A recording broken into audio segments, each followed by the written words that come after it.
pareció que este ensayo tiene como muchas pistas para entrar a la obra de Nell, y en particular a este libro, y también a su trabajo como dramaturga. Entonces, creo que una de las cosas que más recurren en los artículos sobre Nell en la prensa de su país es pues el hecho de que ella es la primera mujer en la historia que escribió una obra de teatro comisionada para el teatro The Globe, que es el teatro de Shakespeare en Londres. Y digamos, con ella ya habíamos discutido un poco antes en otra conversación, que es a lo mejor un honor un poco dudoso, o ser reconocido uno por eso como mujer en el año 2014. Creo que este dato curioso no es lo que la hace a ella una buena escritora, creo que es más bien su capacidad de narrar por medio de un lenguaje económico y directo y en apariencia sencillo, historias de mucha profundidad psicológica. Pocos escritores además tienen esa característica de Nell, y es que es narradora y dramaturga. Eso es muy particular y afecta mucho digamos el tono y el tipo de escritura de ella. Y bueno, tiene 3 novelas, pronto va a publicar la 4ª en inglés, tiene más de 20 obras de teatro para las tablas, o sea, el escenario, y para la radio, que al parecer es muy común en Inglaterra. Y Del color de la leche, para los que no se la han leído y para que entren un poquito en contexto de lo que vamos a hablar, es una historia escrita en primera persona. La protagonista se llama Mary, y es una campesina de 16 años, muy terca, muy inteligente, que aprende a escribir, a leer y a escribir con la Biblia en algún lugar del campo de Inglaterra a principios del siglo XIX. Ahora sí voy a empezar a hablar en inglés, entonces los que no, ya, so welcome. Bienvenida, Nell. ¿Me escuchan bien? ¿Sí? Bueno, muy bien. Entonces, primero que todo me gustaría preguntarle brevemente, ¿usted cómo se inició en la dramaturgia? ¿Cómo empezó a escribir obras y qué es lo que más le gusta de escribir obras de teatro? La verdad es que es muy poco común escribir obras de teatro y novelas. Es algo que es muy inusual, escribir novelas y obras de teatro. Por lo general, las novelas son consideradas una forma de arte como más interior y que conciernen la vida interior de las personas. Las obras de teatro, por otro lado, conciernen mucho más la vida externa, es decir, las cosas que podemos observar de las personas.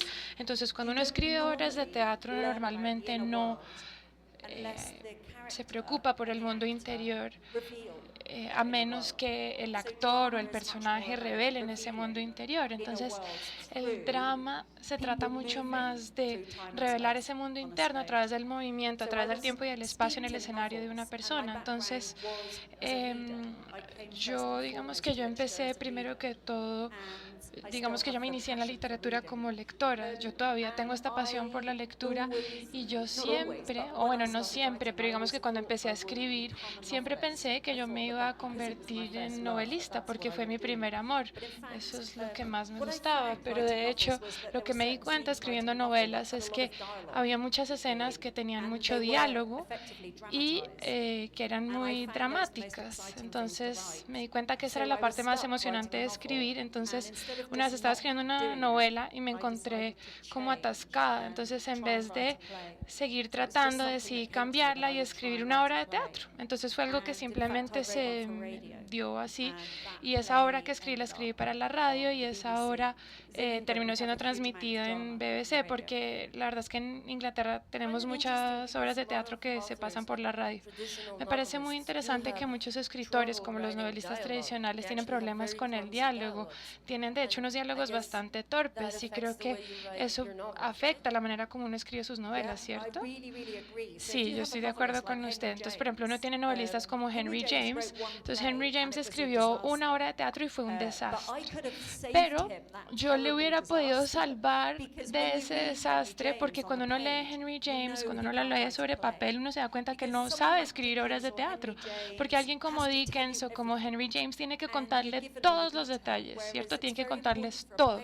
Mientras que para un dramaturgo es muy importante permitirle a la audiencia, al público, interpretar lo que está viendo. Entonces, son dos cosas. Digamos que por un lado está el tema intelectual de entender que uno no tiene que revelar tanta información, que uno tiene este intercambio y esta dinámica que hay entre las líneas del diálogo, pero también uno necesita como un oído musical para poder escribir diálogos y si uno no lo tiene es algo que uno no puede aprender, que no se puede enseñar. Cuando usted escribe, por ejemplo, ¿usted se lee a sí mismo en voz alta para escuchar sus diálogos, sus escritos? No, la verdad no lo hago. Lo que hago es que cuando termino de escribir algo sí lo leo en voz alta, pero digamos que mientras lo estoy escribiendo lo puedo oír de todas maneras y creo que eso es algo que tenemos en común los que escribimos diálogos, que uno lo puede como escuchar en lugar de ver, mientras que los novelistas van diciéndole a uno, sí, como que tengo esta visión en mi cabeza. A mí no me pasa eso. Esa no es mi experiencia, yo lo que hago es que lo oigo todo.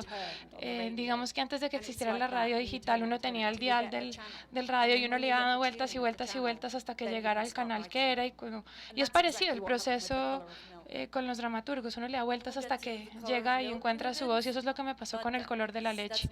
Bueno, ahorita vamos a hablar del color de la leche porque tengo unas preguntas al respecto, pero yo estaba pensando sobre una de las cosas que menciona Virginia Woolf y la razón por la que la traigo a colación es porque alguien con mucha creatividad le puso a esta conferencia como si se le puede hablar sin de manera no recatar a las mujeres, algo así. Entonces, eso es lo que escribía más o menos Virginia Woolf. Ella escribía mucho sobre las mujeres y escribió mucho sobre la tradición y decía que era muy difícil escribir como mujer si no había una tradición o alguien que lo hubiera precedido a uno como mujer, como escritora.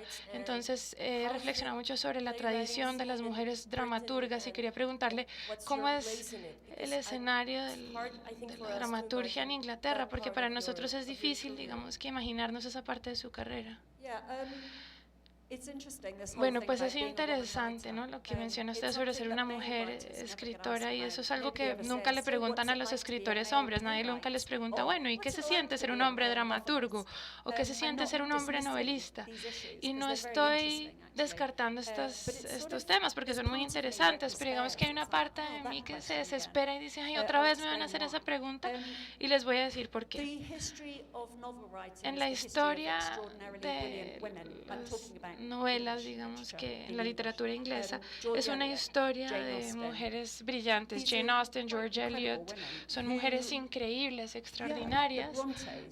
Las Bronte, por ejemplo, las hermanas Bronte. Entonces, lo que a uno le permite las novelas es escribir en secreto y creo que eso es algo que le ha sentado mucho a las mujeres o que es muy propio de las mujeres. Me perdonan por la generalización, pero digamos, esta mañana me desperté muy temprano en el hotel y pude escribir y es algo que uno puede hacer, digamos, en secreto. Nadie sabe lo que está haciendo uno, entonces eso le da a uno un gran poder porque uno está escribiendo en secreto en un lugar donde nadie se da cuenta. Entonces yo creo que era fácil porque como mujer uno tenía la posibilidad de escribir en secreto, terminar un manuscrito, ponerle el nombre de un hombre y enviarlo, y uno no tenía que hacer parte de ese mundo. En el mundo de la dramaturgia es bastante distinto y la verdad es bastante... es un mundo de gladiadores, entonces es como una arena, es como una plaza de toros. Por ejemplo, el día de la inauguración, de verdad que es como si uno fuera a una corrida. O sea, creo que de repente entran 6 personas de la nada y uno está ahí sentado con estas personas viendo cómo responden al trabajo de uno. Lo que quiere decir que uno tiene que ser muy robusto desde el punto de vista psicológico. Entonces, la historia de la dramaturgia y las mujeres es algo totalmente distinto, porque uno tiene que ser muy robusto, creer mucho en sí mismo para ser capaz de sostener su trabajo. en ese sentido. Entonces es muy interesante en este momento. El teatro en Inglaterra, el teatro británico, diría yo, está pasando por una era de oro, una era dorada, y yo pienso que cuando la historia mire hacia atrás va a decir fue la era dorada de la dramaturgia, y no estoy diciendo que tengamos un nuevo Shakespeare, pero sí tenemos escritores increíbles, y digamos que ese porcentaje, así como 7% lo escriben mujeres, y es un porcentaje interesante. Perdón, 17%. Y es interesante porque digamos que estamos pasando por un auge y el porcentaje sigue siendo mínimo. Entonces, cuando la gente mira el número, la cantidad de mujeres que están escribiendo obras de teatro, empiezan a mirar las instituciones para decir, bueno, ¿y por qué no le están comisionando obras a las mujeres? Pero yo creo que es algo un poco más complejo. Yo creo que las mujeres tienen que analizar su propio lugar y mirar cómo ellas se comportan, cómo responden a este tipo de ambiente laboral. Cuando yo escribí una obra de teatro para el Globe, ellos de hecho le habían pedido a otras dos mujeres que escribieran una obra de teatro para el Globe, pero las dos dijeron que no. Cuando me lo pidieron a mí, yo tampoco pensé que fuera a ser capaz, pero creo que lo que pasa en la esfera pública, no sé aquí, pero por lo menos allá, es que si uno entrevista a 5 hombres y 5 mujeres sobre un proyecto de teatro, todos los hombres dicen, sí, yo soy capaz, sí, en un mes se lo tengo listo, sí, no hay ningún problema, sí, claro que sí. Puede que ellos por dentro se angustien y digan, uy, hijo de pucha, ¿será que sí voy a ser capaz? Pero las mujeres, una por una, les van a decir, no sé, no estoy segura, no sé si sea capaz, no sé si puedo hacerlo. Entonces es un reto grandísimo, por supuesto. Entonces creo que muchas veces ellas renuncian al trabajo porque se autoconvencen de que no lo pueden hacer. Entonces creo que hay que empezar a analizar la manera como trabajan las mujeres. Creo que esto también es válido para las novelas. Creo que esto pasa en todos los ámbitos. Hay que mirar la manera como los hombres se comportan en el mundo público y decirle a las mujeres, miren, no hay que expresar todas sus dudas porque la gente se cree lo que uno les dice. Entonces, si yo estoy en una reunión y digo, uy, no sé si puedo, no sé si sea capaz, pues es lo que van a pensar. Mientras que si yo les digo, sí, estoy segura que lo puedo hacer, pues todo cambia. Tan pronto uno dice eso, todo cambia porque van a creer en usted.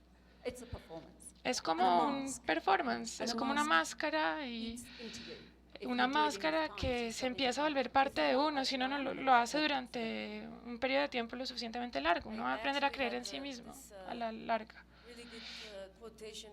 De hecho, tengo una cita muy interesante de Virginia Woolf hablando del tema del Globe. Entonces ella estaba hablando de las Bronte, Jane Austen y dice, refiriéndose a las autoras del siglo XIX. Entonces dice, todos los miles de mujeres que escribieron novelas en esa etapa, ellas ignoraron las percepciones, las premoniciones de las pedagogas. Ellas eran las únicas que fueron persistentes con esa voz que no era condescendiente, que no era furiosa, esa voz que no las dejaba tranquilas. Entonces usted está hablando de esa presión, de cómo manejar esa presión en el teatro, y yo entiendo que es una esfera más pública y que su trabajo es algo que va a evaluar el público, mientras que cuando uno es novelista, los lectores lo evalúan en privado, ¿no? Entonces, ¿eso cómo funciona para la ficción, por ejemplo, para las novelas? ¿Usted cómo cree que funciona para las mujeres en ese caso? O sea, la presión de escribir y de ser parte de una escena que es más que todo masculina. ¿Usted cómo cree que, es decir, usted, cuál cree que sea su lugar en esa escena con respecto a los escritores hombres británicos, los novelistas? Yo la verdad es que ni siquiera lo analizo, no pienso al respecto. Tuve un shock porque la verdad es que la última novela que yo escribí ni siquiera tenía una protagonista mujer, no tenía ningún personaje mujer, y la gente me decía, pero usted es una mujer novelista. Y yo decía, ¿cómo así? Entonces no puedo escribir como si fuera un hombre. O sea, puedo escribir sobre el pasado, puedo escribir en la voz de un vampiro, puedo escribir en la voz de un animal, pero no puedo escribir en la voz de un hombre. Me pareció bastante limitante. Me parece que estamos en el 2014 y todos deberíamos poder hacer lo que se les dé la gana, y entre más personas hagan lo que se les dé la gana, más vamos a inspirar a la gente porque vamos a lograr una masa crítica, y si uno logra esta masa crítica de mujeres dramaturgas, entonces todas las demás mujeres van a decir, ah, claro, yo también puedo hacer esto. Entonces lo que tenemos que hacer es no internalizar todas estas cosas, porque esto es lo que hacen las mujeres. Nosotras como que internalizamos todas estas dudas. Entonces creo que lo que tenemos que hacer es tener un poco más de cojones y hacerlo y ya, y no preocuparnos al respecto. Hay temas muy interesantes que son, si uno se los toma muy en serio, se vuelven bastante molestos. El color de la leche en Inglaterra únicamente le escribieron reseñas mujeres, ¿no? Entonces decían, claro, es un libro de mujeres, entonces las mujeres vamos a escribir reseñas. Lo que fue muy refrescante cuando fui a España y cuando vine aquí es que me di cuenta que aquí eso no es así. Cualquier persona lo analiza, entonces yo no quiero que me juzguen como mujer escritora, yo quiero que me juzguen como escritor. Porque la verdad es que nadie me va a juzgar tan duro como me juzgo yo misma, pero por favor no me juzguen por ser mujer. Gracias.